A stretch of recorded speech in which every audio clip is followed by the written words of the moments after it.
আল্লাহর নামের উপরে একটা গরু থাকে না, শুধু আল্লাহর নাম থাকে। কেন জানেন? প্রতি সপ্তাহে, গত সপ্তাহে গরু আইছে আমার 37টা, একটাও নাই। সব বিক্রি হয়ে গেছে। সব বিক্রি হয়েছে, একটা পুরান গরুও নাই আমার বাড়িতে। যদি কেউ ভিডিওর মধ্যে দেখা বলে আজকে এনো গরু, আমি সব নতুন গরু আজকের এখানে। কালকে কোটি চমুনি 15টা গরু বিক্রি করছি, আবার বাড়িতেও রাত্রে বিক্রি করছি গরু।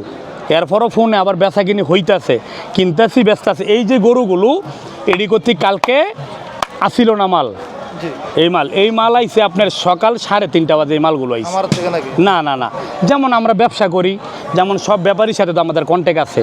যেমন আমি গরু কিনি গৃহস্থের বাড়ি থেকেও কিনি, আবার ব্যাপারীর থেকেও কিনি। যেমন ব্যাপারী করে তারা কিনলো গরু পিছে তা করে 2000-5000 করে লাভ দেয়, ভাই এই টাকা আপনার চলেনি, দেও যাও তুমি পাঠাও।